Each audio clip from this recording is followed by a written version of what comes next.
Greetings, everyone. This is Coach Toyin. Welcome to lesson 5 of the EQ training, emotional intelligence training that I've been hosting at TOYINUMESIRI.ACADEMY. Today's lesson is on the power of self-therapy. It's about emotional reset. So I'm going to be giving you tools that is going to help you to really suit yourself and to empower yourself to pursue success, right? So if you're new to my space, my name is Toyin. You may call me Coach Toyin. I empower my students and clients with the tools to quantum leap into success.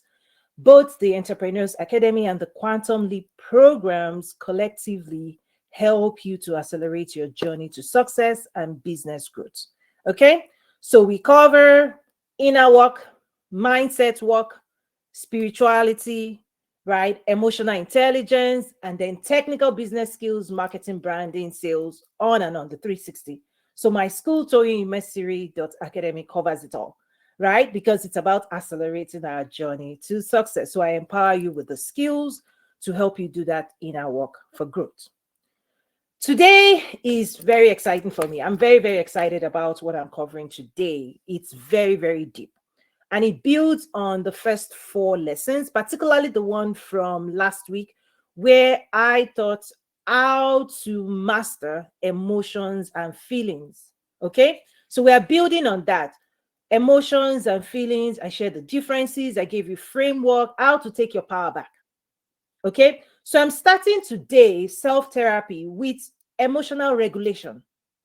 So when you think about therapy, right, it's about the conversation you're going to have that will give you perspective, fresh perspective that sets you free, that heals your pains, emotional wounds, on and on.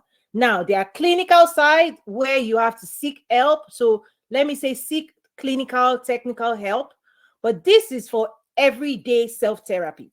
The conversation we have with ourselves to heal ourselves, to suit ourselves, to meet our emotional needs, right? That will help us empower ourselves for success. So we are not just thinking beings, we are actually emotional beings. So I always talk about the 4 growth areas: spiritual growth, intellectual growth, emotional growth, right? And the physical well-being. I've been hosting these lessons on emotional intelligence because this is where success lives in, prosperity.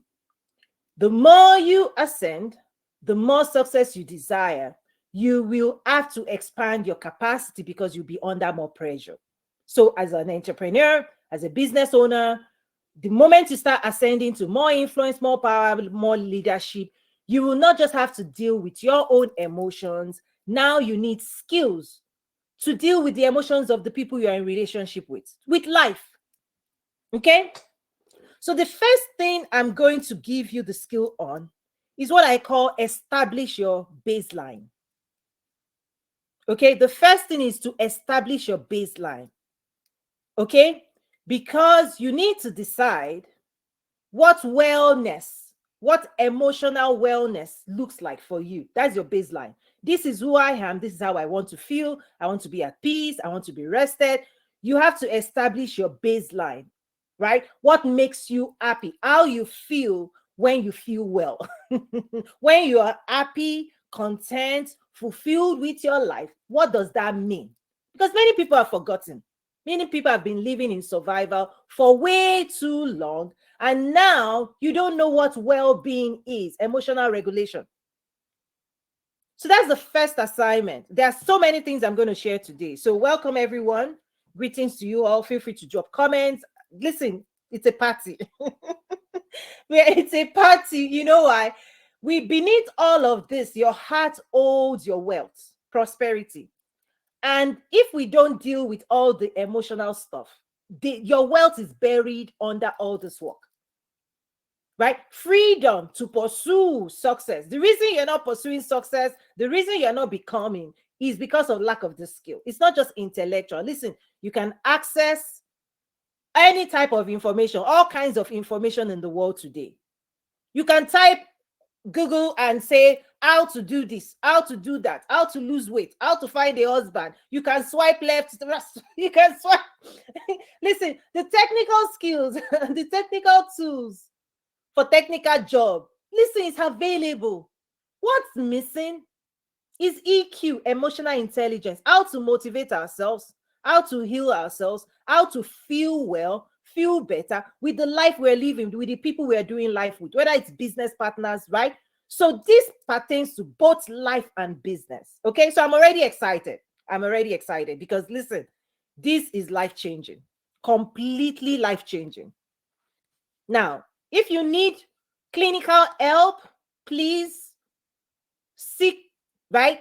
Experts, doctor, seek their help, right? Because this is a spectrum. Anyway, every day we need to suit ourselves. Okay? Now, I said establish your baseline.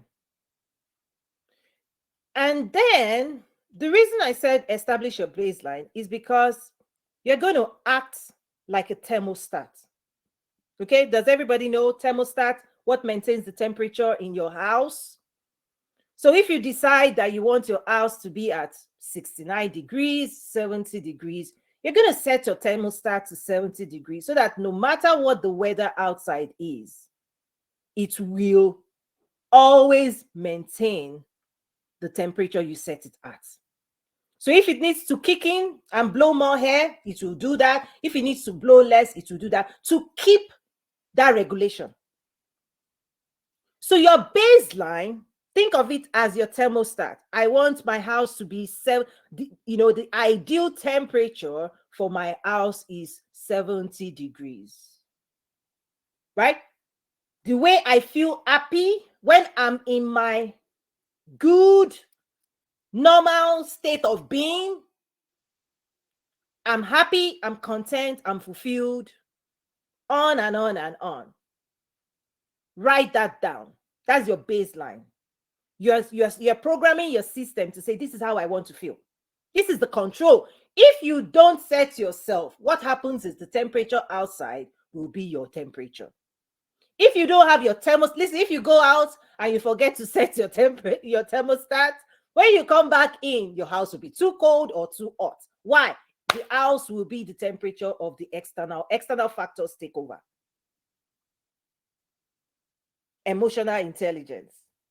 When you don't regulate yourself, when you don't set your baseline, when you don't take your power back, you're going to feel exactly how your environment feels, how your culture says you should be, what your employers like. The world will take over your life. And this is what dysregulates people. It takes you and moves you into a state, an emotional state of being where you're not happy. Okay?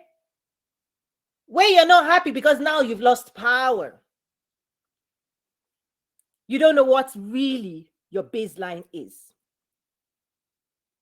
Okay? So I'm laying the foundation. We have a lot to cover today. I'm laying the foundation.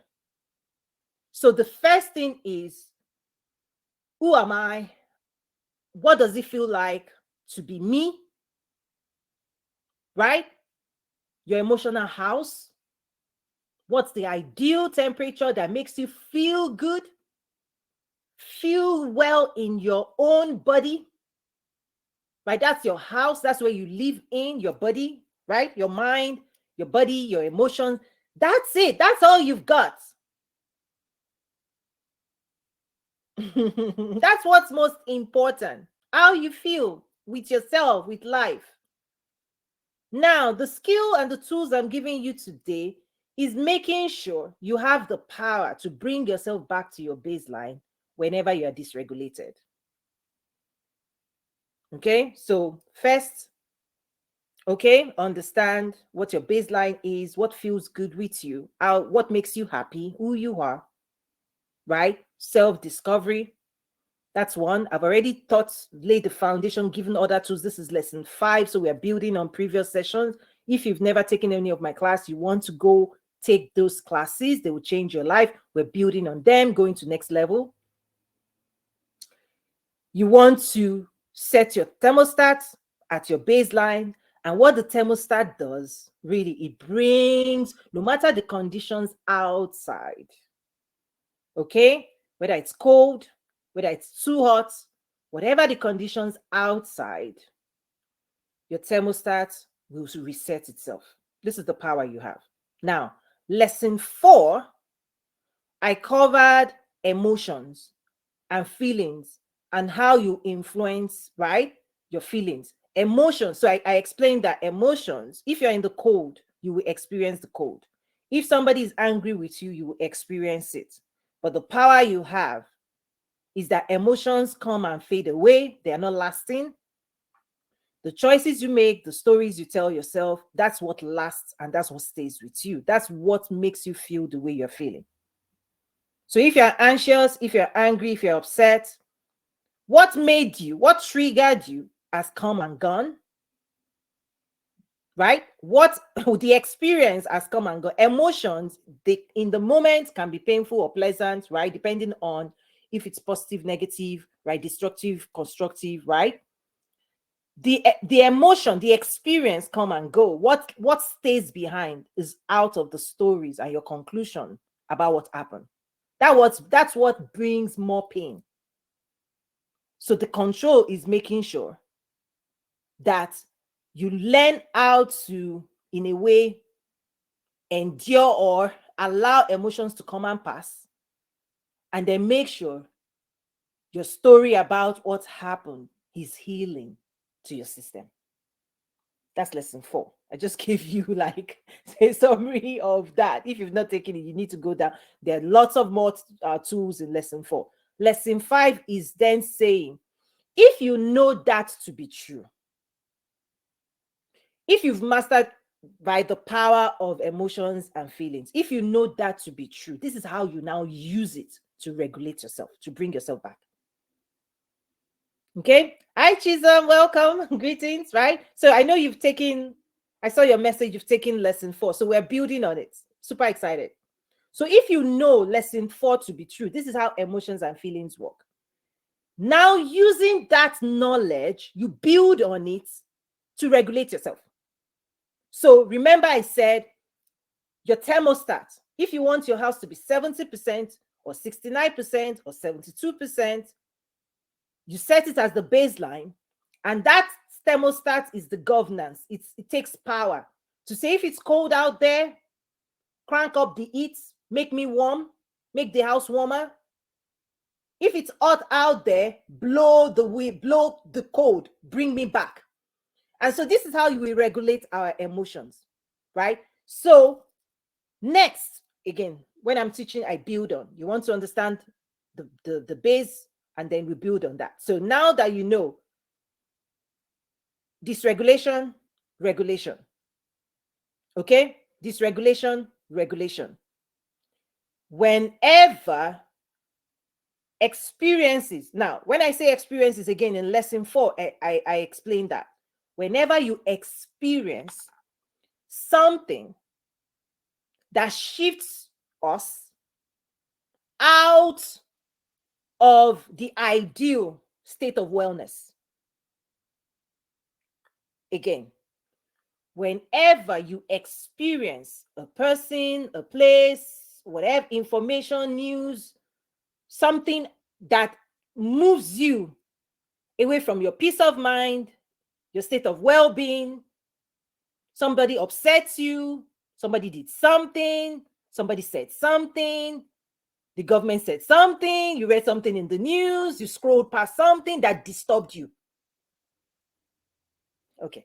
People who do not have this skill, who haven't practiced this skill, can take that and carry it for 5 years. They can be dysregulated for 5 years. And that dysregulation forms certain conditions in your body, in your space, that is unpleasant. That's where fear is, all these emotional disturbances.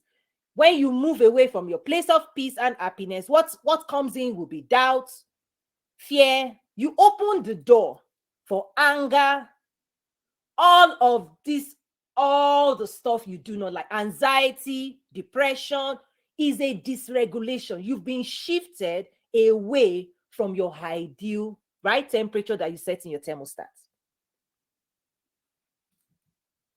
Okay. I'm trying to build on this. I'm going a little bit. I know I tend to be so excited and then, go all over. I'm building things up. We're going to go deeper, deeper, deeper, deeper today, right? Self-therapy, how you talk to yourself to bring wholeness and healing within your own system.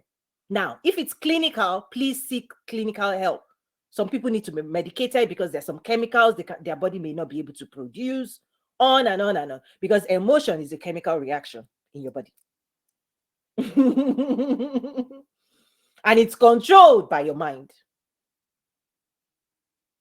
Right? The release of specific chemicals, right? Plus energy, plus thoughts, you activate feelings.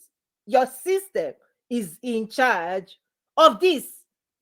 I'm saying develop the skill such that you can regulate yourself. You can give yourself feel good, right? Stuff. You can make your mind, your body produce feel good when you have the skills.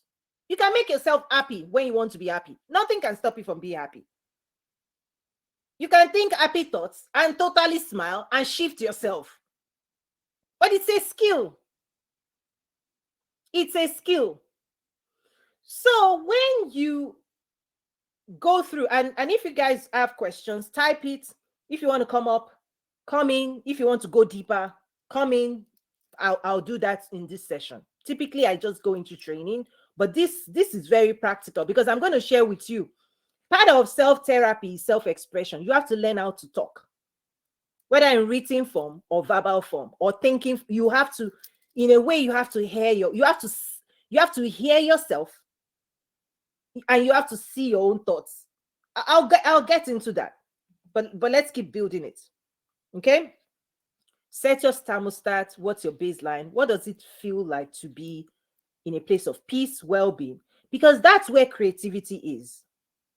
That's where you can create. That's where you can pursue. The Bible talks about the parable of the sower. The conditions of your heart will determine if the ideas, hopes, dreams, aspirations you have will flourish. That's why I'm going into these classes for my students and clients. This is why this is important. The conditions of your heart, your emotional well-being, will determine whether you can create your business, generate prosperity, attract good people. These things are so interwoven to prosperity, wealth creation. Because your heart, okay, is where all the ideas will land and be planted.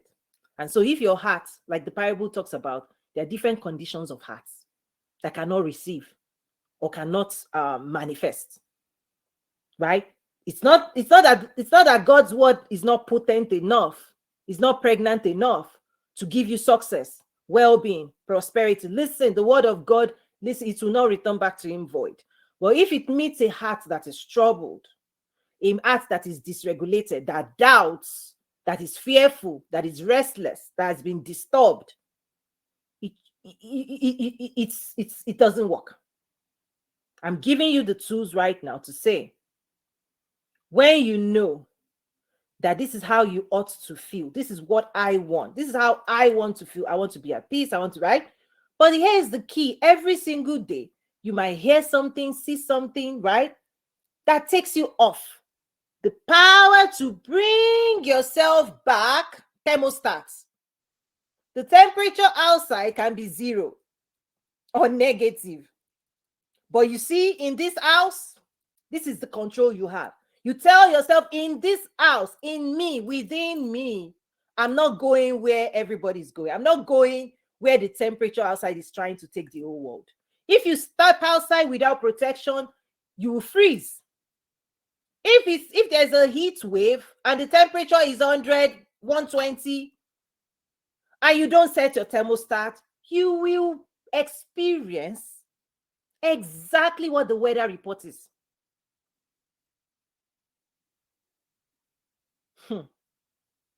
But you have power. Say that to yourself. I have power to regulate myself. When people do not regulate themselves and they remain in that disturbed phase for too long,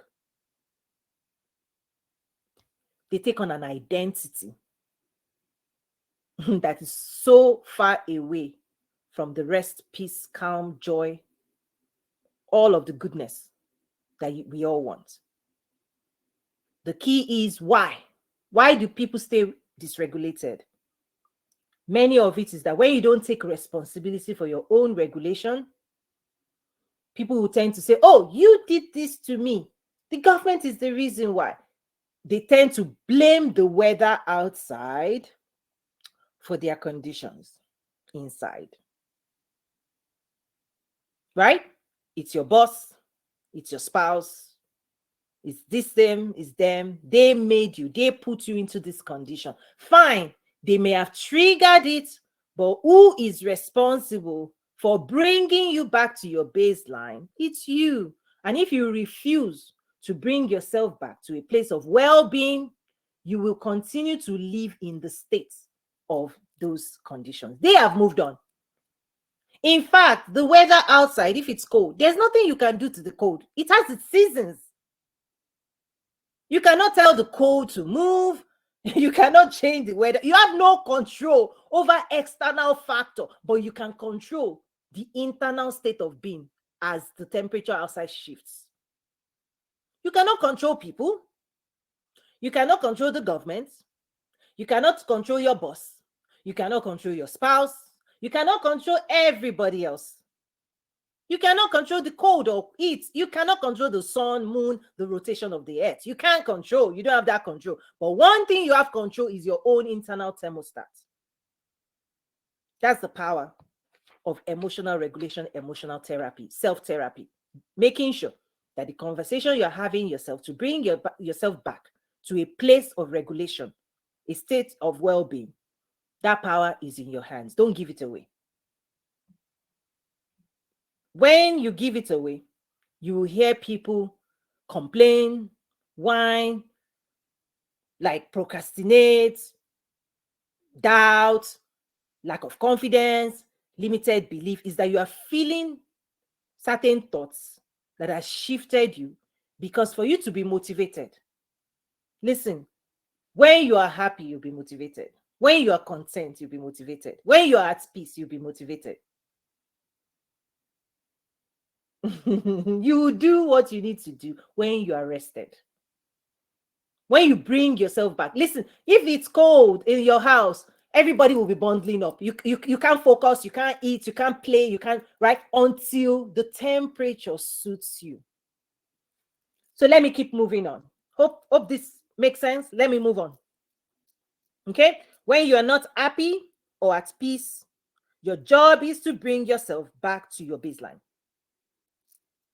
Write that down. My job is to bring myself back. That's self-therapy. Talk yourself back home. Bring yourself home. Okay. So this is how you reset. Emotional reset.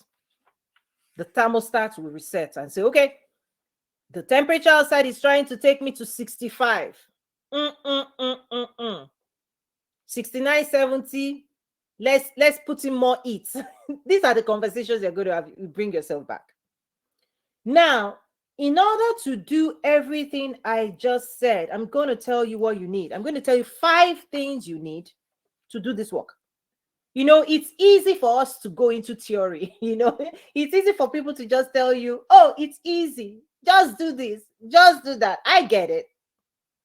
But if it were easy, the whole world would be at peace.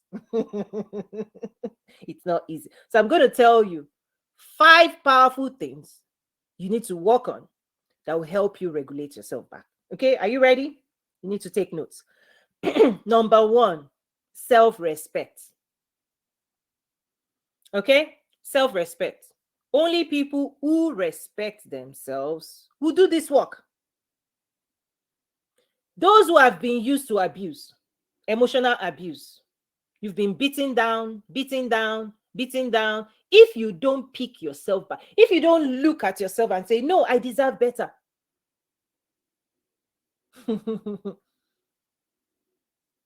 If you don't evaluate your current conditions and decide that there's something better for you, and pursue it and do this work, nobody can give it to you, because self-respect is you standing up for yourself.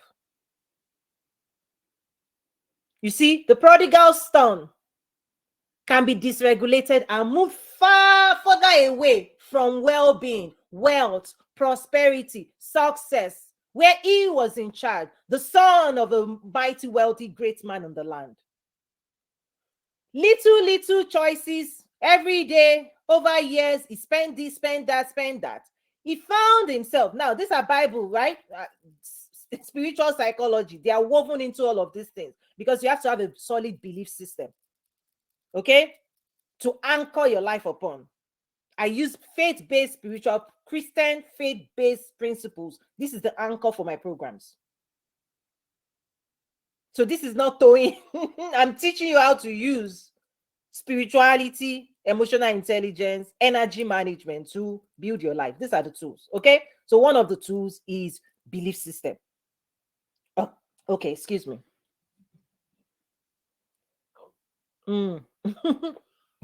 Okay.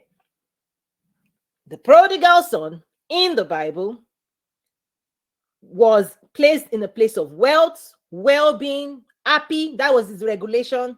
Happy place. Okay? Happy life. He started making choices that moved him away from his anchor, from his baseline. Little choices, little decisions, little choices, decisions. And suddenly, he found himself in a dysregulated space. Big span. Not ideal. Not pleasant. Not feel good. Was somebody going to take him out of that? No. Was his boss in that condition going to take him out of that? No. He had to respect himself enough. Like, take a look again at what you're experiencing today. Is this it? Is this what you want? Is this what God promised you? Respect yourself enough to get up and dust yourself and decide, I'm ready to do the work. Okay? To regulate myself, to bring myself back to my baseline. Respect is rising up, taking responsibility, making determination that I deserve more than I'm getting right now.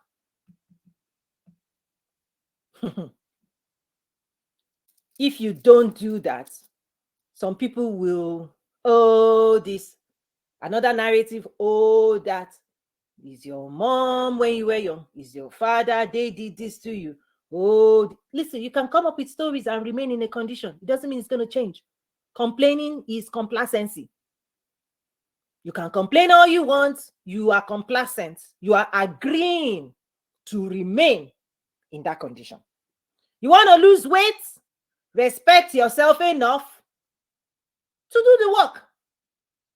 You can keep telling yourself, this, that. Listen, when I speak, I'm very fierce and direct, because when we don't tell ourselves the truth is what sets us free. Call it what it is.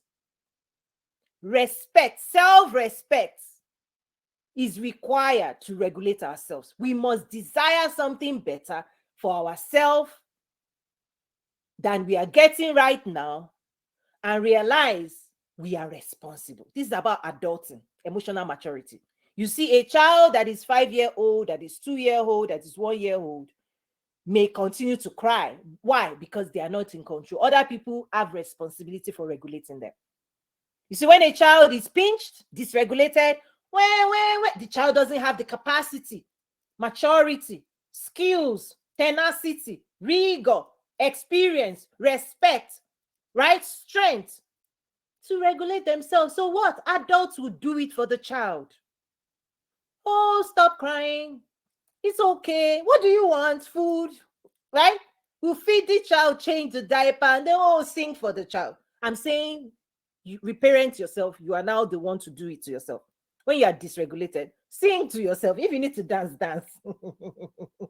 To bring yourself back. Whatever you need to do to bring yourself back. to your ideal state of well-being. It can be dancing, it can be jogging, it can be exercising, it can be journaling, it can be painting, it can be singing, it can be time with friends. Nurture that inner child that has been dysregulated. So respect, self-respect is giving myself the best. Giving myself the best, because there's a makeup company that will say, because you deserve it. Because you deserve this. Because you deserve your future, your dreams, hopes, and aspirations. Because you deserve success. Because you deserve prosperity. Because you deserve it. Respect yourself enough to say, you know what do I deserve? Am I getting what God says is mine? Is this it? Is it the desert land? No. There is a promised land. But if you don't respect yourself enough to rise up mentally, intellectually, spiritually, energetically, physically, to move and regulate and bring yourself back to wholeness, we don't do it. So first is self-respect. Okay? This is what you're going to do. Respect yourself fully. I deserve better than this. I deserve more than this. And I'm going to go in search of better. Number 2. That stuff is deep. Self-respect. And nobody will respect you more than you respect yourself. Nobody will give you more than you're giving yourself. Nobody will speak to you better than you're speaking to yourself. Nobody will honor you more than you're honoring yourself. Nobody will do this. Instead, the world takes advantage of people who do not have respect for themselves. You are leaving yourself how to be exploited. People who do not have respect for themselves will be exploited because the world will offer you less than you are. They will tell you stories of lack, of poverty, of survival. They will always offer people without self-respect the least in this world. Prodigal son, pig's pen. That's the job they offered him, to be tending pigs. And they didn't even give him good food. He had to be considering eating pig's food. That's when he came to his sense. No. You have to tell yourself, no. How did I get here? It's a spell. You have to break the spell. You have to break a mental spell that is conditioning you to settle for less than you are, right? Children of Israel going to the promised land. No, they ended up in a desert. They lived beneath, right? Self-respect will say, I'm ready to fight to the other side. I'm ready to fight. I'm ready to find a way outside of this condition. You see, whatever I'm feeling right now, there must be something better than this. This is what leads people to start investing in solutions that will help them move towards all the life you want. Listen, nobody gives this to you. You give it to yourself. And you want it bad enough to fight for it because you believe it's yours. This is so important. This is so powerful because many times the reason people don't enroll in programs, they say things are, you hear this language. Just watch out for it. Oh, it's too expensive. Oh, there's no time. Oh, these things, this sound is lack of respect. Let me give you a picture that really explains this. You see, when you see a restaurant, a fancy restaurant, and you peek through the window, and you see people eating at fancy tables with their nice, everything, fork and knife, all regal, all royal, all fancy. They are living their dreams, and you are outside. If you don't tell yourself you belong at those tables, you know what people will do?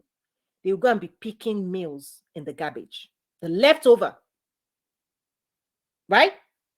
Self-respect is praying and talking to God What do I need to do to be in that table, to be enjoying the best, not the leftovers?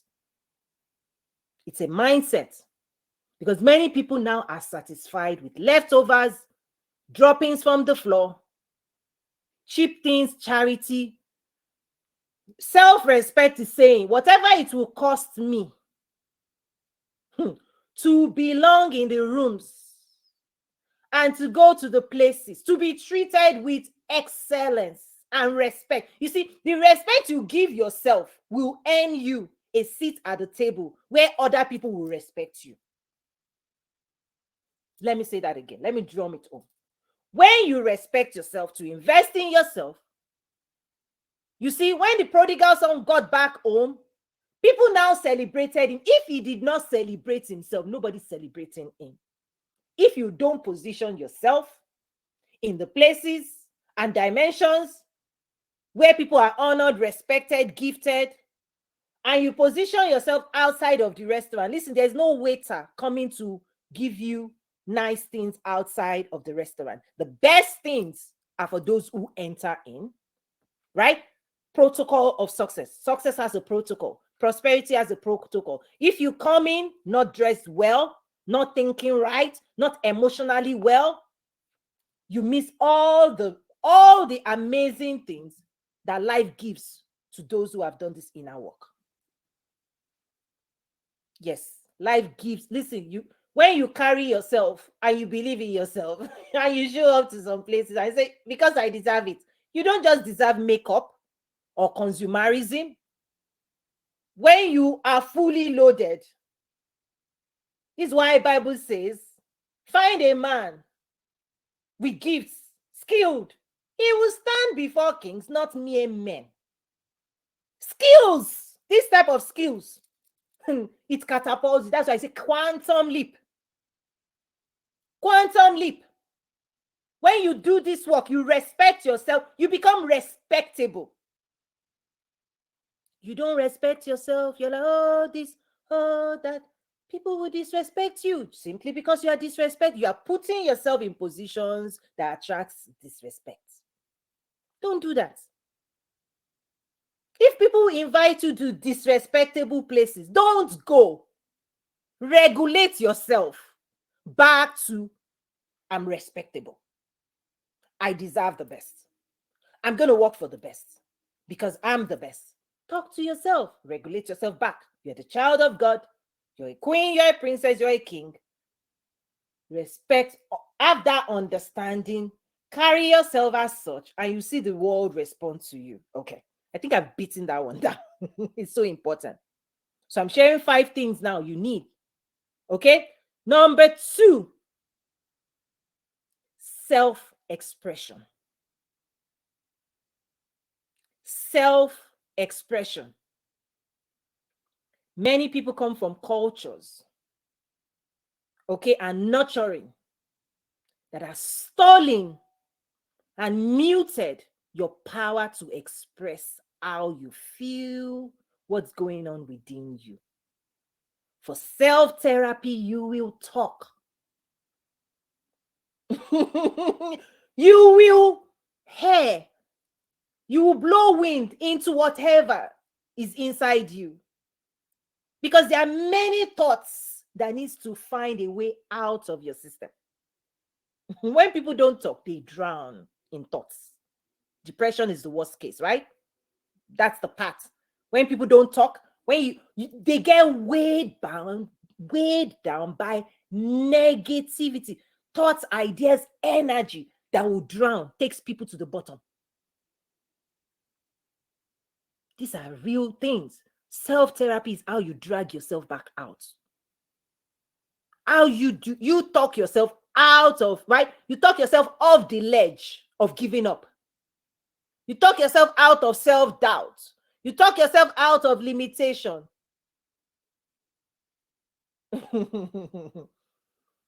Self-expression is a tool, is a skill. It's not just communication. It's getting things out. Right? Because those thoughts are they hijack your system. They are the viruses. You have to, one way of cleaning your system is self-expression. Actually, it's probably the only way. Talk. Sometimes people talk about talk therapy. Maybe you go to someone, and as you're speaking and hearing all the things in you, they will offer you perspective. Right? They will give you a new thought that will counter and replace that thought. So you need to now find ways of bringing new thoughts into your system and getting rid of the toxic ones. You're going to need safe spaces, this right, to talk. You cannot, there's no way you're going to do this work without some form of expression, some form of letting yourself see what's inside you, hear what's inside you, and check again and say, whoa, whoa, whoa, whoa, whoa. Where did that come from? Like, I don't agree with this, or I agree with this. How do you get the thoughts out of your system to see it, evaluate it, and make the right decision? When those things are too much in your system, they spiral. They're like all over. These are unprocessed emotions. You've experienced so many things. Now the system is confused. It's frozen. Fight, flight, freeze. Self-expression is important.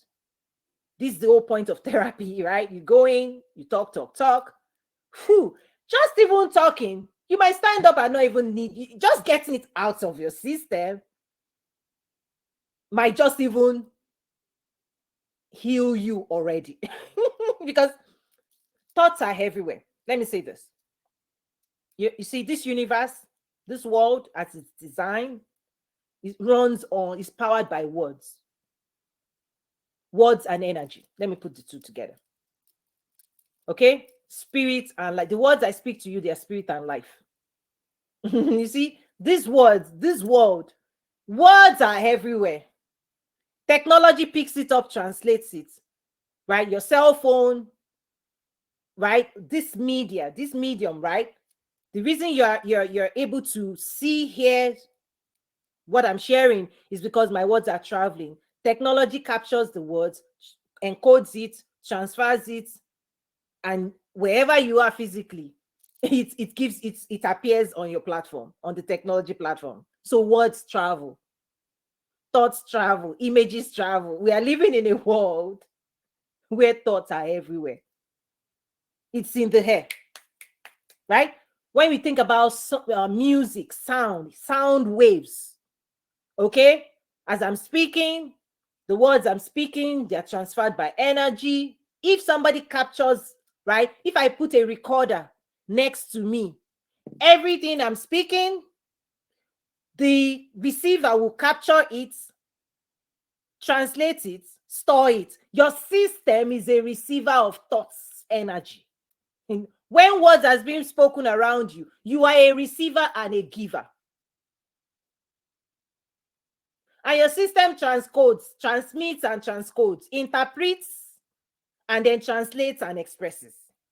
With your 5 senses plus the 6th sense, metaphysical, your ears, your nose, your eyes. If you are used to my programs, you have laid the foundation already. We are building on everything I teach, okay? So my students know what to expect already. And I invite you to enroll, okay? So words are being transmitted. If you're in the room with people, they don't have to speak. Their energy thoughts, you will pick it up. Your body will pick it up. You would experience it. Your emotion will say, they like me, right? Whatever their thoughts are, we are emitting those things at the 6th sense level. The 5 senses in the physical, but there's metaphysical. This is where the energy is, and energy transferring thoughts, not just words.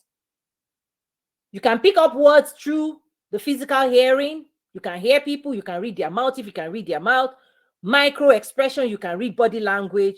But there's another transfer, energy and thoughts. That's what you pick up with your 6th sense. And 6th sense is a skill. I'm not going to go too much into that. But your 6th sense allows you to receive and transfer energy, thoughts through energy. And in the world of business, we talk about sales, marketing. There are so many things where we talk about copywriting. You're not just writing words. You can infuse emotion. Let me give you an example because I want to make this practical. There are some emails you open. The words sound simple, but the energy that came with that email, you will feel, you experience a different energy. If somebody is angry when they were typing those words, you will listen. The energy will follow the words because we are spirits. So emotion is at the thoughts, non-physical level. It's energy plus thoughts. And when those two things are running inside your system, one way of seeing it properly and assessing it is to express it. Make sure you understand that it is valid, which is the third skill you need to regulate yourself. Number 3, self-validation. Okay? Your thoughts and emotions are valid. Don't invalidate them. This is the mistake many people make. They try to sweep it all under the carpet. Oh, it's nothing, it's nothing, it's nothing. Oh, no. And you are moving on. And you're moving on. Your body is not moving on because they are stored inside your system. What you experience, if you've not processed it, they are being stored. They're being stored. They're being stored. Suddenly, people have headache. Suddenly, you are not feeling good. Suddenly, you are feeling anxious. Suddenly, why? You have captured emotions and you've not spent time to sort it out. When you sleep at night, the mind is trying to sort things out. It's trying to file it up. If you've not given it enough directives, it carries it into the next day. It carries it into the next day. Many people are now troubled. What's troubling you? You don't know. What's going on? You don't know. Why don't you know? It's because there are thoughts and energy stored in your system that is waiting for your guidance and regulation. You have to give it direction. Once you give it direction, they fade away. Right? It's like it hijacks your energy. This is why people lose energy. Is that when thoughts are too much, it's like, you know, in the computer, we talk about ROM and RAM. There's only so much storage you have in unprocessed emotion. Everything wants to be processed and moved into the subconscious. They come in consciously, some come in consciously, some come in unconsciously, right? And then there's the middle ground of, right, short-term memory, short-term storage that is your system, just like a computer, it acts like. Things that happen all through the day, they go into short-term. When you now sleep at night, when you are rested and calm, you see the mind is now trying to move it from short-term memory into permanent memory. It's trying to move it to permanent memory. And if you've not given it enough to process it, it might carry it over and say, listen, I need this person to be conscious and to think about this. And based on the thinking and decisions, I will know what actions to take the next night. Guess what? People have carried over unprocessed emotions for years. So they are valid. Don't invalidate the thoughts flying through your mind and through your system. Your feelings are the conclusions. In lesson 4, I talked about it. Emotions and feelings. So those feelings, sometimes you need to change your feelings to regulate yourself back. For example, let's say you're hungry. Something happened. Somebody did something, dysregulated you, made you experience something you don't want to experience. And then you came up with a story that you said, you know what? You're angry. That was your conclusion. Now you're angry. You're carrying anger, the feeling of anger. And now every day, your system, you wake up angry, you sleep angry. What happened to you? You've not processed it. This is why Bible talks about forgiveness. It's a tool, okay, for regulating yourself. What happened dysregulated you, took you out of a place of peace, of calm, of joy. shifted you and pushed you into emotion and feeling of anger, if you don't talk to yourself, if you don't respect yourself enough, if you don't know yourself enough, that anger is not an identity you want in the system, that it does nothing but corrodes its container. Regulating yourself, one of the tools that the Bible gives us is forgiveness. Forgiveness is bringing your thermostat back to peace. I'm not going to talk too much about that. If you need to reach out and talk, because I know it's sensitive, because many people say, oh, the best, because the feelings are valid, the experience is valid, but the choice to be upset and angry is yours. It's yours. So it's deep though, but I know, again, you have to process it. Okay, let me keep moving on. So self-respect, self-expression, self-validation. Many people have been invalidated from childhood. People have dismissed you. They've told you your thought doesn't matter, your opinion doesn't matter, keep quiet, shut down, right? All of those things. Doing this work is not agreeing with them. Coming back to say, remember, I talked about self-respect. Self-respect is saying, I deserve better than I've been treated in the past. I deserve better than the disrespect other people have given. I deserve better than the dishonor. Those who have muted me, silenced me. Listen, if everybody out there is disrespecting you, why would you disrespect yourself?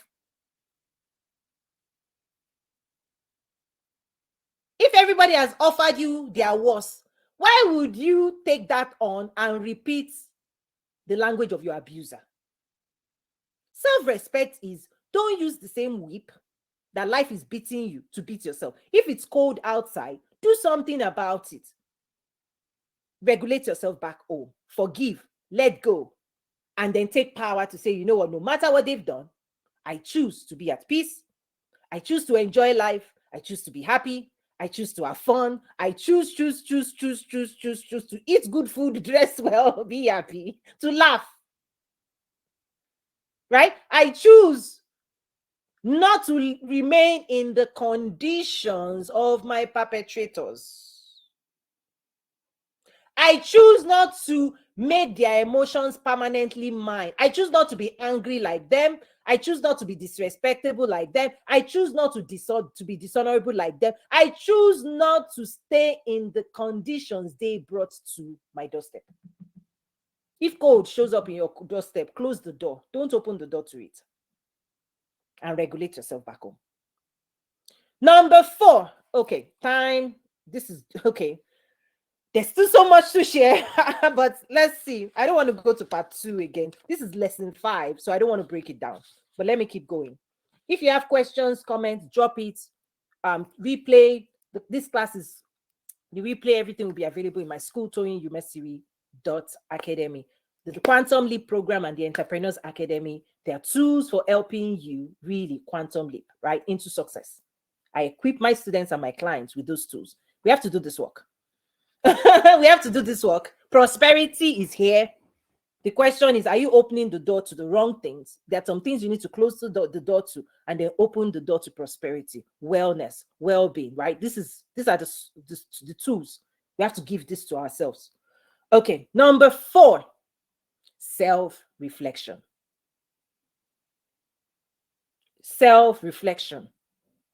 You need to develop the skill of taking another look at the choices you're making.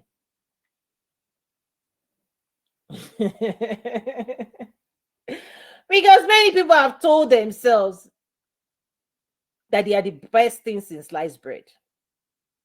This is pride. This is where pride lives in. A proud person will not do this work. Will not, because it takes humility to use these tools and to let God prune us. You see, this is the pruning. Emotional maturity. Many people will not let anything touch them. Somebody tells you the truth, you say, ouch! Who do you think you are? It's a story. It's pride. You've dysregulated yourself where God cannot even touch you. Listen, let me tell you, everything I'm saying here, the Holy Spirit has been telling you already. if you carry the Holy Spirit. But trust me, people treat the Holy Spirit in such a way. God, thank God for his patience and love. You are dismissing your inner voice, the correcting voice that says you should forgive, that says you should let go, that tells you it's not that bad, that tells you he loves you, that tells you be kind, that tells you to be generous. That voice lives in you. It lives in you. So it's not the gentle voice of the Holy Spirit has been whispering to people for years. You see, what that gay person did you, it's been 5-10 years. Leave her alone. You don't know. No, yeah, it's this. After all, it's that. Okay. The Holy Spirit will say, okay. It will be offering you daily insight, the voice of truth, to set you free. He's been speaking, but many people will not sit back and reflect. Self-reflection is taking another look at yourself, at your own behaviors, your own thinking patterns, your own emotions. Take a look again and ask yourself, are you operating at your best? Is this your best? You can do better. God is saying you can do better. I know you can do better than this. You can speak better. Remember self-respect. You can respect yourself better. You can respect other people better. You can choose better. You can forgive yourself and come back and try again. You see, every day is a chance to try again. Every day. You see this head? It's just been, it's not moving. It's not, listen, even my husband would say the galaxy, whatever, is traveling through space. I get it. But you see this head? 247? The earth is just spinning. Just spinning. It's just a day, a new day. It's just another day to make better choices. So you can forgive yourself for yesterday. And then today, say, you know what? I'm ready to bring a better version of myself into today. This is growth, by the way. This is what growth is that the person I am today, I've learned something new from my past experiences, and I can use these new lessons and I can apply them today. When I have my entire school is built on this premise that we can equip ourselves, right? We can educate ourselves, because spirituality, listen, and education, knowledge, they go hand in hand. Lack of knowledge, my people perish, right? For lack of knowledge. People are destroyed for lack of knowledge. Without vision, people perish. Spirituality, this quest, this journey of life, wisdom is required. So anybody that is not in search of wisdom, and wisdom forces us to self-reflect. It's like when Bible talks about looking at the mirror, you walk away, you forget what you saw. It's because you didn't reflect. The mirror is telling you, shape up. You can do better. I have better for you. The work we do on ourselves, you can only do it if you're somebody that you're ready to let the light shine on you. Many people shine the light on other people. Oh, the spouse. Oh, is the this is the government. Everybody, you blame everybody else for all the problems. But self-reflection is really where all these things need to be solved. So in order for you to regulate yourself, yes, while you are experiencing the conditions, so I apply empathy. This is where empathy lives in. God actually empathizes with us at the emotional experiences level. And then he empowers us to rise above those experiences, so that it doesn't overwhelm you, so that it doesn't drown you, so that it doesn't take over your life. At the emotional level, God deals with us. That's why I like Psalms. That guy will take all this emotional stuff to God. Like, oh, this is, oh, he will talk. He will express himself. That's why I said it's one of the tools. But remember, Cain and Abel, God was like, what's going on within you? If you don't deal with it internally, it will spill out. That's what happens. Is that when emotions, experiences, you don't process it, they would hijack your system. Now you arrive at a conclusion. Now you are angry, you are upset, you're this, right? What then happens? What this thing is trying to do? Because this is where the metaphysical meets the material physical realm. Those thoughts, if you don't handle them, they will manifest one way or the other. They're looking for a way out in your action, in your behavior, in your words. That's what this is about. The central nervous system is what connects the metaphysical to the physical. When those thoughts penetrate your mind, goes into your heart, hijacks your heart, now you don't feel well, your emotion in your heart space, you will start acting. They will find a way of expression in your life. Physically, right? This physical being, your physical body, is a representation, an embodiment of your collective thoughts. Jesus, full of grace and truth. Are you full of grace and truth? They are always looking for expression in your physical realm. This manifestation. Those thoughts manifest. Those thoughts, they manifest. They will show up somewhere in your system. Your nervous system will send a signal. They will go into your organs of your body, on and on. I'm not going to talk too much about that. I'm just saying, checking again, the ability to reflect, to be honest with yourself, is the only way you can make a decision and choose to forgive yourself, forgive other people, take responsibility, and choose better. Choose better words, choose better action, choose better feelings, choose better stories. The only way we choose better is to know we can do better. As long as people think, oh, this is who I am, take me as I am, they will not, they're not going to fix this. I'm sure in your life, you know people like that. They are stuck in the past. And many times, it's lack of emotional maturity.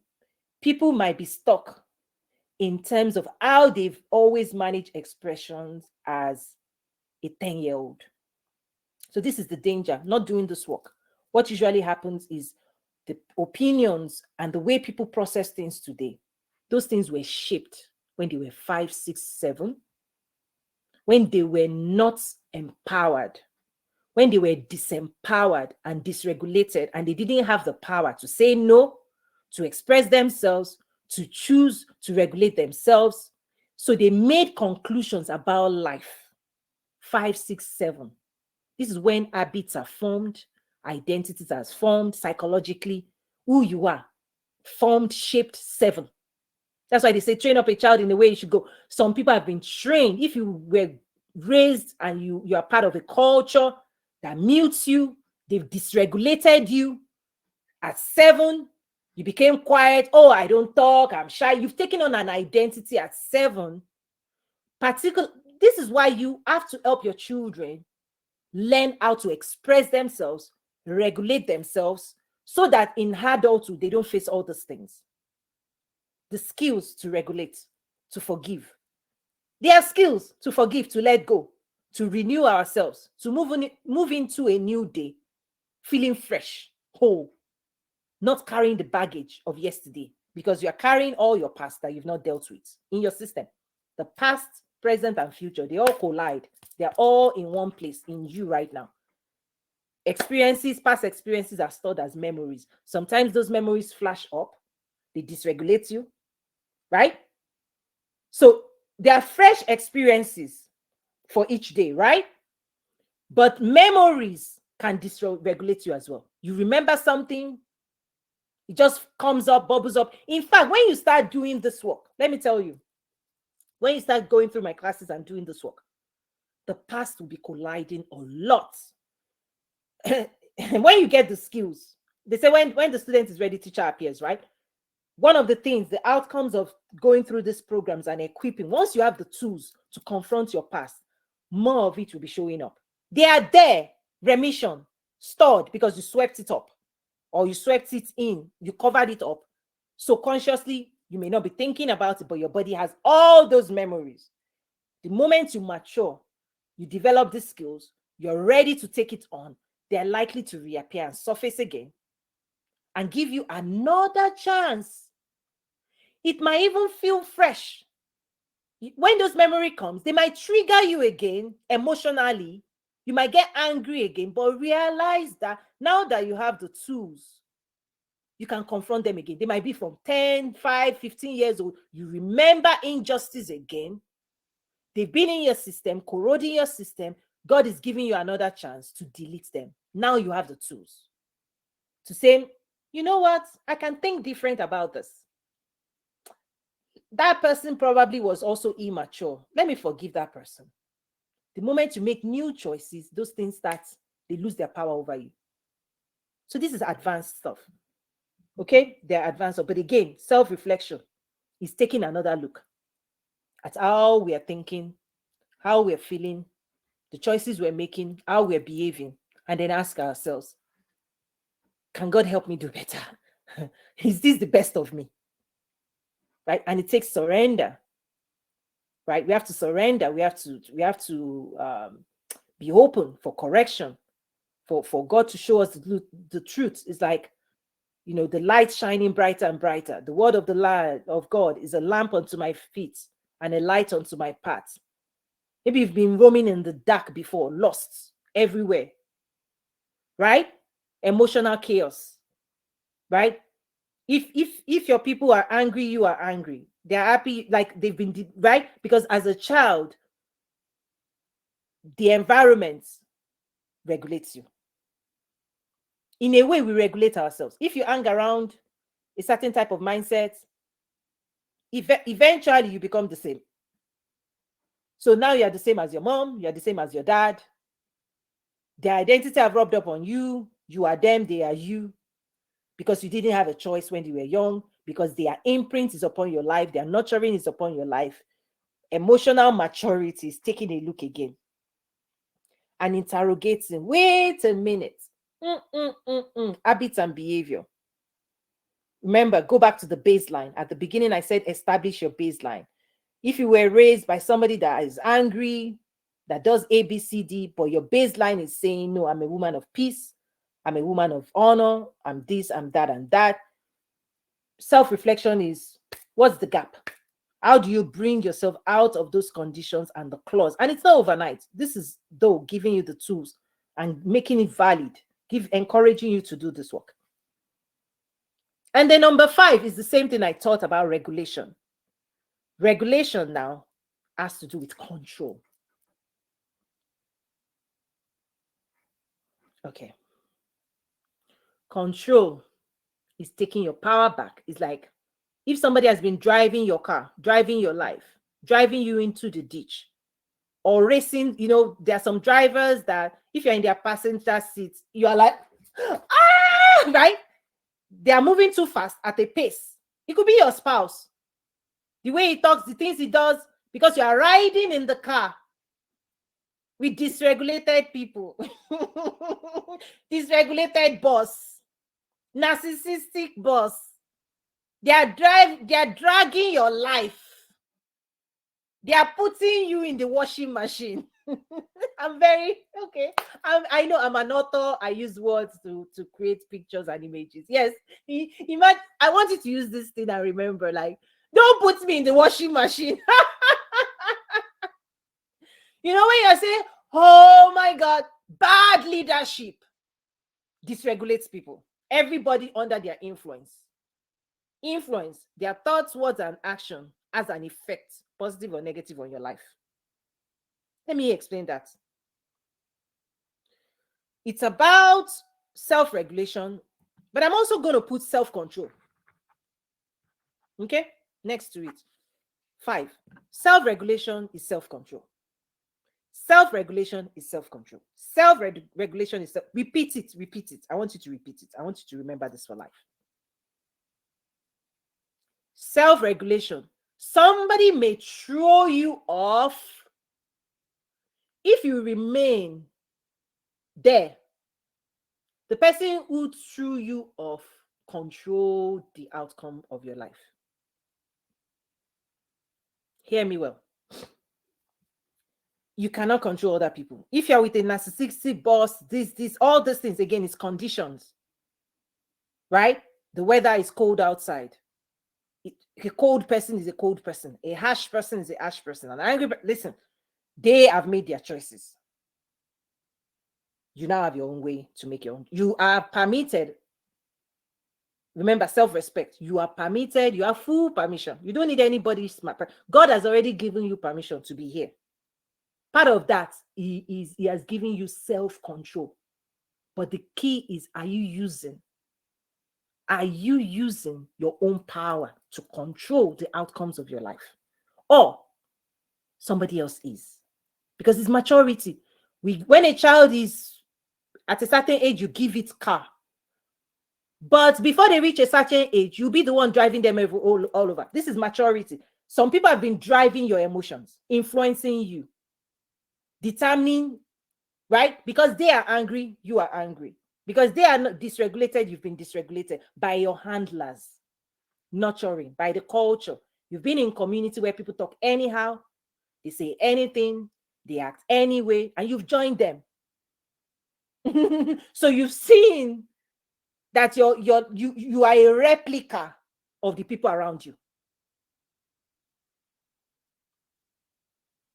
You've become them, the people who raised you, the people who programmed you, the culture, the nurturing. You've taken on an identity and you look like them.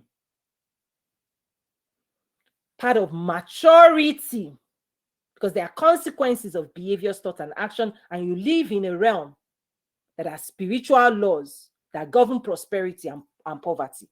Part of why I've been teaching all these things, so that nobody's ignorant anymore.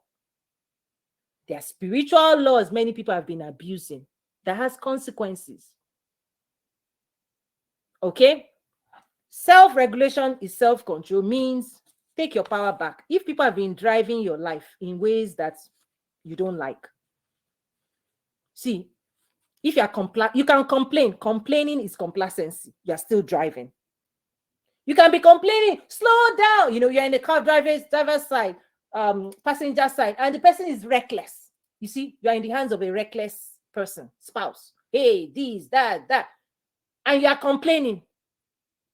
If all you're doing is complaining, you're not doing this work. Because complaining is complacency. You're still complacent because the person is not going to change. Right? Doing this work, self-control, is to say, stop that car. I'm getting out. You can wreck your own life. You're not going to wreck mine. Self-respect. I can't choose for you how to live your life but no, not anymore. The power to choose who to be, how to be, what I want out of life, I'm not putting it in your hands because you are driving me recklessly, taking your power back. And it takes a fight. But the fight starts internally, right? Because this is when you'll be hearing there are consequences to you taking your power back. You'll be hearing threats. Who do you think you are? I've been this for you. Let me give you a message here for those who are Christians, for Christians only. You see, God can use Egypt for 400 years to feed, nurture his people. When God is ready to take his people and move them out of Egypt, any Egyptian that doesn't let God's people move into maturity, God is ready to wipe them away. Only mature people, only like spiritual maturity, that's the only way you process what I just shared. You want to know more? Reach out. So whenever you hear the Egyptians in your life fighting you because you are trying to gain freedom, be ready for that fight. Because if you don't fight that fight, you remain in slavery under the control. So self-regulation is self-control, and self-control requires you to take your power back from whoever you've handed it over to. Because many times, God cannot use us because something else is controlling us. So when God says go, you are afraid.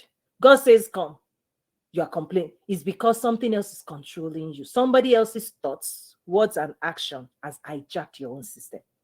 So being emotionally free, right, allows you to give God permission to now imprint himself on us. Because there's competition. If there's competition in your heart, somebody else is your God. Somebody else is telling you who to be. Somebody else is telling you to be under them, dominating you, on and on and on. You are not emotionally mature if you permit this thing.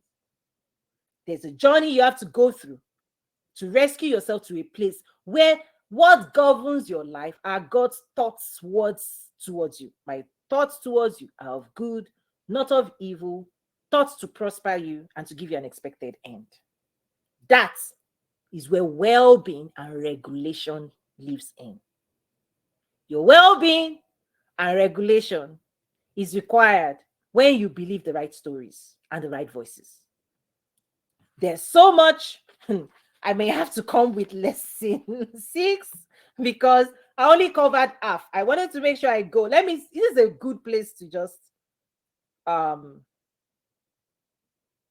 yeah, I will do lesson 6, the storytelling machine, because there's a whole lot of materials about storytelling. Okay, because storytelling, the story you be, let me give you this statement to write down and take notes. The stories you believe are the stories you give permission to run your life. So deep. See, there are all kinds of stories. Doubt, this, what you can do, what you cannot do, what is permissible. Story, right? Those are stories. The one you believe, this is your belief system. There are stories everywhere. Blacks don't do this. Female don't do that. They are flying. Thoughts fly everywhere. Listen, thoughts are everywhere. Thoughts are everywhere. The one you go and pick and believe, you've opened the door of your life. It will run your system. It takes over your life and it becomes your identity. Be careful with stories you are touching and believing. Oh, there's a glass ceiling. Oh, listen, be careful.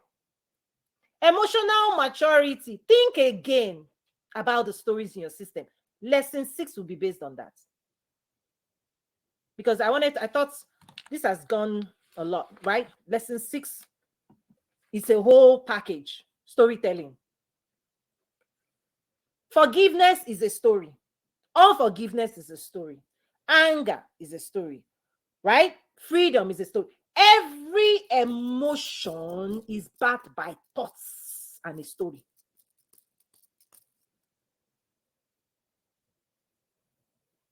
Every emotion, energy in motion. Behind each emotion, the emotional wheel, behind each emotion is a story, a thought woven into a story. The moment you believe that story, you will feel it, experience it, and store it in your system. It becomes your operating system, and now your life will be repeating that story. You'll be repeating that story. You'll be repeating that story until you decide, I'm going to bring myself back home to your baseline. Thank you so much, guys. So that's the end of lesson 5, EQ training in my school. Lesson 6 will come in. Guys, this stuff is life-changing, right? I designed this program to support wealth builders. People who want to shift into prosperity. They want to move out of survival into prosperity. Your emotions, they are the key to your success. Listen, what does it profit a man gain this whole head but lose his own soul? At the soul level is your mind and your heart. This is the most precious side of you. So many people are out there chasing this, chasing that. Where success lands is in your heart. And your heart creates your life. Emotional intelligence are the skills to create a heart and a life that gives you fulfillment, joy, and it's not being controlled by it. So these skills, they are PowerPoints, lesson 1, 2, 3, 4, PowerPoints, things I've put together, equipping my students, my clients. I give you the tools for success to quantumly change your life forever, because prosperity is here. But you need a clean hand, clean heart, pure heart to hold it. It comes with responsibility. God's success, God's type of prosperity, listen, he doesn't give it to people that are dysregulated. Because you say a double-minded person cannot receive. So let me give you scripture. If you think this is I'm just explaining spiritual concepts. Said a double-minded, today you doubt, tomorrow you are confused, today you don't forgive, you're not even obeying God. God says forgive, you don't forgive. You think His best. He's not giving you His best, because His best is love. God's regulation is bringing us back to a place of love, right? It's bringing us back home to a place of love, place of thanksgiving, contentment, happiness, joy in the Holy Ghost. But we're living in this reality, this realm, where minute by minute, you don't know what you're going to read, who you're going to talk to. But God is saying, at the emotional level, God understands, right? He knows. Jesus knows exactly what emotion. Remember, at the Gethsemane, if the full wrath of the whole world's emotion, He bore it. And He said, thy will be done. That's the choice. Thy will be done on earth as it is in thy will, our Father who art in heaven, right? Hallowed be thy name. Thy will be done is you will subject your emotion. You give it back to God. I say, right? You will let Him also partner with you to bring you back home. It's not an excuse. All the excuses at the end of the day is not an excuse. This skill. Listen, this is where maturity lives in. Not everybody can handle what I'm sharing. God knows that. God works with us where we are. So whether it's baby steps, whether it's milk, you can extract from this lesson. But if you're ready for the meat, because those who are regulated, they are the ones that have the mantle of leadership.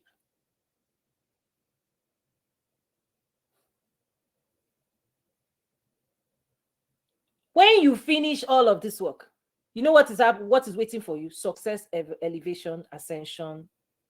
You'll be crowned.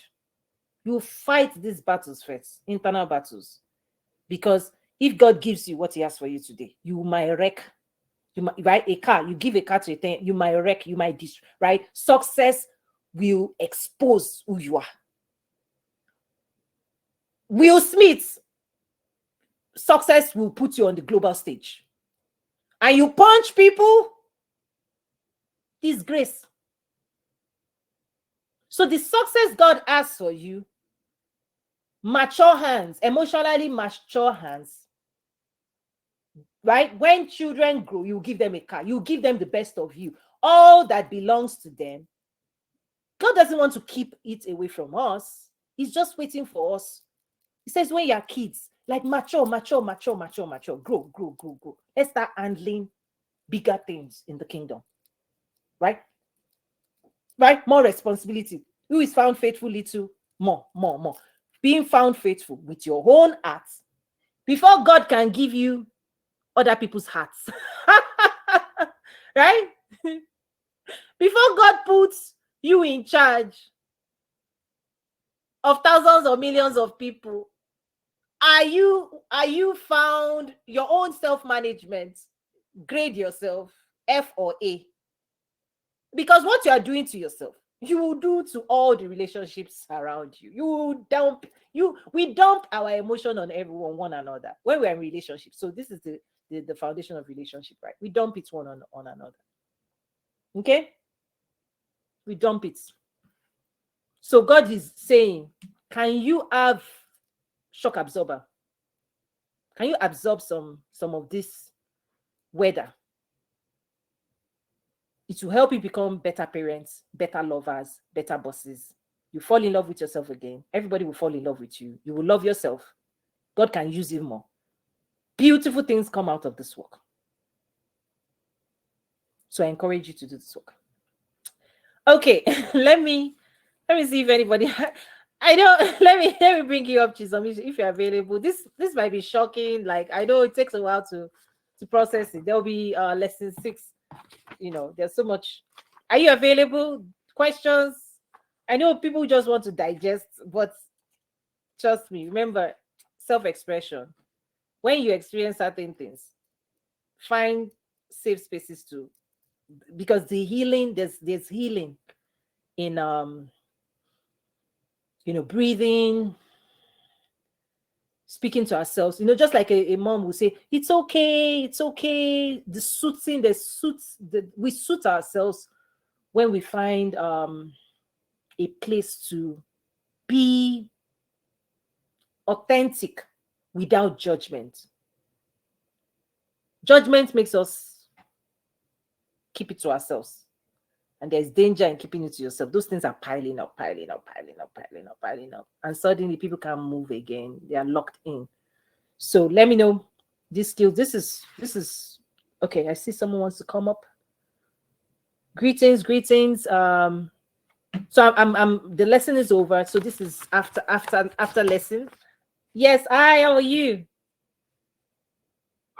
I'm doing good, Toyin. I think you share some wonderful things. When you mentioned about self-healing can happen through breathing, yeah, I totally agree. Can you tell me how self-healing can happen through self-talk? Could you give some examples of that, please? Sure. And thank you for your question. Okay. So emotion is where the thoughts we carry collides with energy. So the definition for emotion is energy in motion. If you go back to how the human nervous system is designed, we are wired with all this, electricity, energy carrying nervous system that carries it all to our organs. It takes information, sense of taste, touch, all of those things, goes back and forth, right? 80/20. Yes. So thoughts, purely, they're inside of us all the time. You're thinking. We are thinking and emotional beings. And thoughts, there are different types of thoughts, just like a computer. There are thoughts that are not yours. You just heard somebody say it. You are experiencing, like right now, we're having a conversation. So you're experiencing my own thoughts and it's colliding with your own thoughts. I listen to you because I could listen to you. I could comprehend because we are speaking the same language. I could understand you. I've had a moment to think about what you're saying. Now I'm trying to express myself. I'm trying to respond to you. And we are receivers and transmitters of thoughts through words. Okay? Thoughts, when it's translated in written or spoken form, this is where communication lives in. However, communication comes when we're speaking one to another. Last week, I did a lesson 4 was on mastering emotions and feelings. So where self-expression comes in is how we talk to ourselves, how we communicate with ourselves. And within us, there are different types of thoughts. For example, there are thoughts stored as memories attached to your past. Okay? So right now, you embody, it's like a computer and a filing system. There are some files. This computer, whatever computer is in front of you, it has a history. It has short-term history, 24 hours, but it also has all the history of everything that has been imprinted on it from the beginning of its life. Question, the main thing about self-expression is sometimes we don't even see what is in us. We don't know. Right? We don't know what has been programmed, because I want to answer your question in a very holistic way. So that's why I'm building the I say the universe around it, so you can process it, because everybody's unique in how they process these things. When two people are in relationship, okay, yes, okay, good. When two people are in relationship, many people think communication is only at the words level. When we speak with our mouths, we are communicating with words. But trust me, you're also communicating at the thoughts layer and at the emotional layer as well. You exchange feelings, you exchange emotion. If your spouse comes in and you see their face, their body language, their restlessness, they don't have to say anything for you to look at them and say, what happened today? They've spoken, their spirit has spoken to you. They've transferred their emotion. And so, as a human being, we can pick up not just words, but thoughts. That's why somebody might tell you a story, but you don't believe them. Why? Because the lie within them, your spirit picked it up. So, self expression is really taking a look, hearing yourself again. Okay? Also, sharing it with another. Because when you bring these things out, guess what will happen? You might gain a new perspective. That's the healing side of self-expression. And it has to come with self-respect.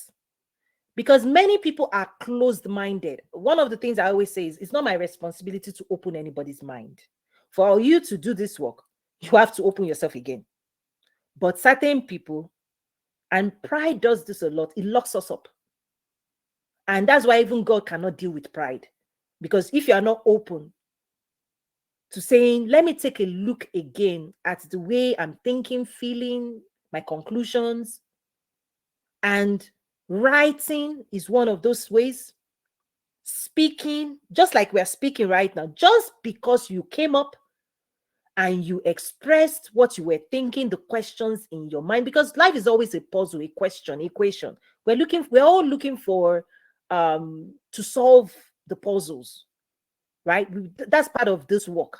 How do we solve this now? How do we bring ourselves back? But because you expressed yourself, right? And I'm expressing myself, something I'm saying might bring healing to you. And today I'm talking about even self-therapy. Without me, without even this exchange, you can heal yourself, because within you, there are different versions of you. I'll connect this to another lesson. I always say, what's running the show? Your fears, your doubts, or your faiths and your beliefs. There is a time when your faiths must conquer your fears. There's a side of you, trust me, there's a voice within you that will give you faith. It will tell you all the good, great things about you. There's another voice that will tell you what's not working. Self-therapy is making sure the LD, the most LDS version of you, is the one running your life. So you have to increase the volume of good, the good side of us, and you have to drown the negative talks. This self-expression, when you write at the end of, let's say at the end of a day, how you're feeling, you write it down. You can check in again and say, why am I feeling this way? What happened? You realize that there's a self-sabotaging side of you that came up with a story that your boss did this, government, Biden did this, Biden did that. The healing side of this is to employ the most LDS version of you to say, that's none of my business. Whatever they do, they can do. That's not in my way. Their decisions, words, actions, I refuse to give it permission over the outcomes of my life. So that inner directive and that conversation between you and you, that's where self-therapy. You don't need a third party if you have the tools and the patience to listen to the healthy version of you. Because inside you, there are so many beautiful words, right? Self-confidence, your power, your energy, your skills, all your accomplishments. You're supposed to be celebrating yourself, feeling good. Every single day, we ought to be feeling good at how far we've come, what we've conquered, what we've overcome, the people who have helped us, the love of our lives, the kindness and generosity of people. There is abundance of information within us that can give us life and well-being. But that voice is so, like, the relationship we have with that voice. Many people don't have an healthy relationship with positive self-talk. But you see this other one, that will tell you all these crazy things inside you, the self-sabotage. Many people believe it. That's why I said, like, lesson 6 will be about storytelling machines, right? The belief system, what shapes our belief system, right? That supports identity. So I said a whole lot because it's not just for you. I painted a universe. Self-therapy is really, at the end of the day, choosing healthy thoughts above negative ones. But it takes a lot of work. I'm not saying this is easy, because self-control is part of this journey. Now, let me hear you express what you think about what I just shared, and if anything makes sense. Go ahead, please. Thank you, Toyin. One thing which really appealed to me was which voice is actually ruling you, and which voice is probably kind of suppressed. And if you bring out your positive voice and raise the volume, that was beautiful. In fact, you mentioned about the intensity of that, and that would do what is what I really grasped. Mhm, mhm, So I read a statement, I mean, probably a couple of days back. It mentioned your thoughts. If you can change your thoughts, you can change your life. It's kind of a overused kind of statement, but after that, there was a kind of a stress towards it, saying that if you really can change your thoughts, you can change your life. mm, So kind of see, look at the difference of a generic statement and something which is stressed yeah. on with more intensity. So then I was looking at, yes, thoughts is energy, and probably sometimes when we are tired, tiredness is not just about physical. I mean, tiredness is a kind of an emotion as well, and thoughts will yield into that. So I want to just link with whatever you mentioned, Toyin, Mhm, to something related to identity. People talk about thoughts, feelings, and mhm, behavior or mhm, action. mhm, But however, at the core level, it is identity, mhm, and that's where. And if you can't change that identity, which is somewhere related to self-talk, and self-talk somewhere mhm, connected mhm, to mhm, belief, uh, things becomes difficult to bring a kind of a consistent positive change in behaviors. mhm. So if I ask you to, I mean, assist me, how should be my self-talk, which really believes in my core belief system to Mhm, change my identity? mhm. What is your what Okay. would be your suggestion? Okay. You may want to draw. You may want to draw this. Okay. So, because they are all connected. First of all, you talked about, if you change your thoughts, you change your life. I try to be careful, because many of those generic statements do not help people understand the underlying principle and philosophy. I go into the foundation of all those things, right? Because that's where the power is. Because when we equip people, we don't, I mean, those thoughts, they don't equip people with the skills and the tools, right?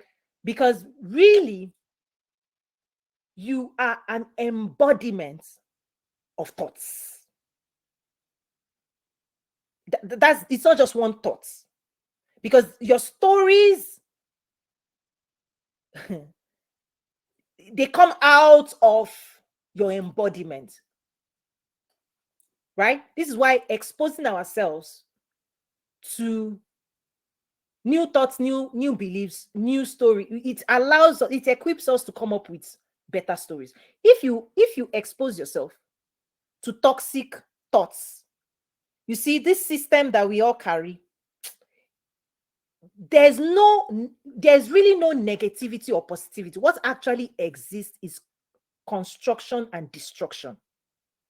We are constructing identity and we are destroying old ones. That's actually the right phrase I would use. But generally we just say positivity, negativity, positivity. And I get it, because at the energy layer is like true, on like computer 010101. But really, the spiritual language is, you are either constructing your life, It's either you are constructing a story or you are destroying one. And both of those action is a choice. And that choice is activated through your beliefs, because your beliefs, okay, is tied to your agreements. And you can agree with any story, whether that story will destroy you or empower you. This system the way we are built does not understand, let me say this, what is good or not good for you. It will signal it through feelings. Feelings is how you can be alerted that something is wrong, that you are being wired, not how you were created. You were created for love, for wholeness, for well-being, for health. The moment you deviate, the moment your system goes off, feelings is your alert mechanism. It's your control tower. Wah, wah, wah, wah, wah, wah. Something is off. Your ability to listen to yourself, search yourself and say, what happened? What did I eat? It's the indigestion of the mental well-being. Physical well-being, you eat the wrong food, your tummy says, you ate something. What did you eat? You might have to find a hospital to fix this, or you might have to cool down. Emotional well-being, the way you see the signal is in how you feel. That's why I said it's not really positive, negative per se. It's just construction. We are constructing every day. Our cells, the physical cells, are renewed every night. For those of us in the beauty world, like they tell us at night, there's turnover physically. The turnover of your thoughts, right? That's where emotions come in, right? And I also say, I'm putting a whole lot of things here so people can understand. I also say this, that it's like brushing your teeth every day. Why do we brush our teeth? Is that certain things are trying to attach itself that will destroy and corrode your teeth, right? We use fluoride to wash it away. As long as you are in this life, this experience, listen, many people haven't done this work. Many people have not taken responsibility to be brushing their teeth. So their teeth stinks. Okay, the way I teach, I want you to capture those things in images. I'm a writer. I use words to paint a picture in your mind. You will remember when I say stinky, stinky, right? Have you brushed your teeth today? Why do we brush our teeth? To get rid of the germs that is trying to stick, that can corrode, that can cause cavity. You don't brush it, very soon, 3 months later, you will see it come up. That's what's going on emotionally. Is that there are some thoughts that will corrode you, make you nauseated, unwell. There are some thoughts that will give you wellness, emotional wellness. Identity is the embodiment. Whatever thoughts you decide to embody and express, you become the collective. Because part of this system is that, let's say you are 50%, healthy thoughts, 50% unhealthy. You will be every day, one moment you're happy, another moment you're not. One moment you're regulated, another moment you're dysregulated. But it's a spectrum where you danger zone. For me, 50% is even too much, right? But danger zone, some people are 80% negative, 20%, they can smile once in 10 months. So the collective stories inside your system, okay, is where what you should. The reason is because why I said you should draw this is that think about a house. The foundation of the house, they are the thoughts. The pillars of the house, they are your belief systems. They hold you up. Okay? The roof is confidence. The entire house, your identity. who you are. And you can change your identity. That's why they say that phrase, when you change your thoughts, you will change who you are. Is that if you go back to the foundation, what do I believe? If all you just ask yourself is, what do I believe about myself, about this person, about that person, about, like, once you start interrogating yourself, your belief system would it's like a computer. It's like going into a computer and doing search key. What do I believe about myself? The moment you prime it and we are learning how to prompt ChatGPT. We are not learning how to prompt ourselves. That's right. It is a skill. They'll tell you there's a skill. There's a type of question you ask ChatGPT which will influence the answer you get. It's the same thing with yourself. In fact, I had several questions here in my class that I didn't get to. Let me quickly throw it out, but lesson 6, I'll cover it. I said, what are your emotional needs? What do you want? How do you want to be treated? What do you like? What don't you like? Because these are your triggers, right? What are your triggers? Okay. What are your fears? What are your doubts? Where did they come from? Right? This I didn't go into, I'll go into lesson 6 in my school. I'll cover it later, right? Because in storytelling, these are the questions. Right? You've come up with the stories to support your identity. You've chosen to believe certain things, and that has shaped your identity. What are your emotional needs? You have needs. Listen, you have, just like food. We have needs. If you don't eat breakfast, you'll be cranky. If you don't eat dinner, there are some things. Some people can skip breakfast and be okay. Some people cannot. Right? Some people can skip dinner. Some people cannot. What are you eating that will make you feel good? Physically, you eat good food. Emotionally, what do you need to eat and experience that will make you happy? We have to understand that. What do you enjoy? What brings you joy? Because if you are married and tethered to relationship that doesn't bring you joy, keeps bringing you pain, you know what they are bringing you? They are bringing you your dislikes. Relationships that bring you your dislikes, you will run it. Eventually, you will avoid it. Right? So what are your emotional needs? How do you want to be treated? What do you like? What don't you like? What are your triggers? What are your fears and doubts? These are the prompts. We need to be prompting ourselves, because going back to what I shared at the beginning about your thermostat, if you like your house to be 70% degrees, 70 degrees, 69 degrees, this is how you like, right? Listen, if somebody shifts the temperature of the house and kicks it to 72, 74, they've disrupted your well-being. It's like you're married to somebody that likes the room being cold. You like it warm. You got to fight that fight and come into the middle. Some are compromise. But something is like, many people are compromising their own happiness.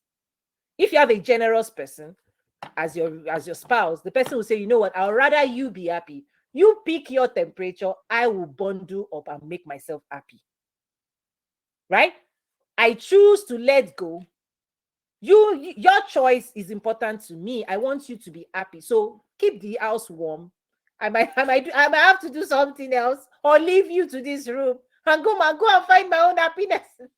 I'm just trying to be funny. But emotional regulation, once you start being in relationship, there's negotiations, there's compromises, there are all kinds of things, so that everybody can be happy in relationship. But even before you go into relationship, the one I'm even talking about is our relationship with ourselves. Am I giving myself joy with the way I'm thinking about me? Right? So identity is not just one thing. It's the full picture of the house. The foundation, think of it as the thoughts in your system. Out of the thoughts, you will build the pillars of your life. And those pillars of your belief system, they are your anchor. And whatever your anchor is, the stories you choose to say, this is who I am. This is what I believe. This is how life should be. This is how my life should be. This is how I want to be in relationship. This is how I speak. This is who I am. Whatever those stories are, you will build a roof. You'll be confident about your own belief system. Nobody can rock you. So some people are confidently in doubt of their own abilities. Who is going to change that for you? Nobody's no. Listen, if you doubt yourself and you're confidently doubting yourself, you will form an identity of doubt. We will just leave you alone. We know you are not right. We know, because doubt will erode certain belief system and erect new ones. You will find the proof of everything you believe in life. If you think being female, being this, being black this is how you're going to be treated in life, oh, you're confident in that, you will see it and attract it. This is where magnetism comes in. You will attract how you identify. But guess what? That identity, under it, thoughts, stories, confidence is the roof. When I see that house, if the thoughts are shaky, the house will be like shaky. This is why I say construction or destruction. You are every day you are constructing your house where you live in, the house you are living in, through your own choices. You are constructing. Nobody's constructing it for you, right? That's why Bible talks about a wise man will build their house on solid ground. Foolish will build on sand. They will experience the same reality. One will be eroded, shaking away because they built it on shaky ground, shaky thoughts. Another one, subjected to the same conditions, when the conditions fade away, they will still be standing. That's the power of thoughts. Those thoughts, if you think Biden is this, Biden is that, and you're building your life on that belief system, that's okay. It's okay. You're going to act it out, but there are consequences for that belief system. But if you root yourself in thoughts of goodness, generosity, prosperity will come to you. Poverty is a mindset. Prosperity is a mindset, because they are all rooted in behaviors that must shape your thoughts, words, actions, right? And you must embody your identity. You must identify with thoughts of prosperity. You must be generous. You must be giving. When people don't give, they're identifying with poverty, because they will say, oh, they don't have this. You don't have time. You don't have this. You don't have this. And you don't know. You are using those thoughts to erect your life. Very soon, you don't have. You said you don't have, so you don't have. But givers, the little they have, they give, they give, they give, they give, they give. Givers become prosperous because they activate spiritual laws. They activate generosity. Listen, you're generous, you're kind to people, the world will smile at you. You don't give, people will see you as charity case. That's why I said self-respect is required to do this work. Respect yourself enough not to be doing dumpster dive, to say, you know what, when I see a better life, people in the restaurant eating good food, you have to say to yourself, thoughts, again, thoughts. You have to say to yourself, I belong at the tables of well-being. But some people will say to themselves, oh, nobody will let me in because I can't do this, because I can't. So, what you deserve is to be dumpster diving and eating crappy stuff. It's a thought. Some people have built their life. Every time you offer them a way of escape, right, to the tools to move forward, they will say, no, oh, no, I'll go on social media and be scrolling everywhere. It's a thought. People have erected life and belief system out of those things, and they will be repeating it. 5 years later, social media hasn't given you success because it wasn't designed to give you success. Enroll in a program. No. Whatever those stories are, identity. Every day, they are making choices based on that identity, and that identity is creating their life. A year after, 100% on social media. Is that where the solution is? I don't know. So this is how identity shapes action behavior. You start patterns. It creates patterns. Those stories will create patterns. And if you don't break out, if you don't think again, that's what I'm saying. Self-reflection. We have to think again. This behavior, is it in support of everything I say I want? Am I behaving in a respectable, do I respect myself to make sure I'm not showing up in places that will not respect me? Because tolerance is acceptance. Okay? Tolerance is, I have to close the mainstream now because we've gone almost 2 hours. Listen, this is deep, life-changing stuff. Tolerance is acceptance. Complaining is complacency. Walk away with that, please. Whatever you tolerate, this is how the belief system. When you allow things to persist in your life, thoughts to remain in your life, you've accepted them. Part of this work is to break them down, to destroy thoughts that maybe previously your previous identity said it was okay. The person you are trying to become, transformation, you have to say it's no longer okay. You might say it's okay not to lose weight, but the new identity is saying, listen, I'm skinny, man. I don't know, I'm just trying to be funny. But you might be accepting and eating all kinds of food, junk food, but who you need to be is saying, no, that's not acceptable. You might be identifying and say, oh, I can eat McDonald's, where? But the new person is saying, oh, not acceptable to this person. You have to deconstruct that thought that says it's acceptable. You now have to say, no, it's no longer acceptable. Why is it no longer acceptable? You have to erect a new belief system that says, I believe I am somebody that, when I commit to exercising 30 minutes every day, I will. So I'm going to show up as somebody that is disciplined. Part of this is self-discipline. So on that note, thank you, thank you, thank you. Tons of resources at TOYINUMESIRI.ACADEMY. Click on the link above. The emotional intelligence classes, the lessons 1, 2, 4. This is lesson 5. We're building on it. Tons of PowerPoints, equipping you, because the higher you go, more emotional pressure. So we need these skills for success, to be able to handle more success in life. Right? Once we can do this for ourselves, you're going to need to attract people. Right? Because the relationships, right? Which in lesson 5, I showed the human to human interface. How we interface with other people. We're exchanging emotion. If you are not well emotionally, you're negative, other people will experience your own emotion. So that's why we have to clean house, because what we now express will determine all that we attract in life. God bless you. I'm going to close out in the school right now. She's let me know. You and I spoke over that was yesterday. So time flies goes so fast. So thank you. You have questions, reach out. The replay will be in the school, the resources, the workbooks, everything will be in the school. TOYINUMESIRI.ACADEMY. Bye for now.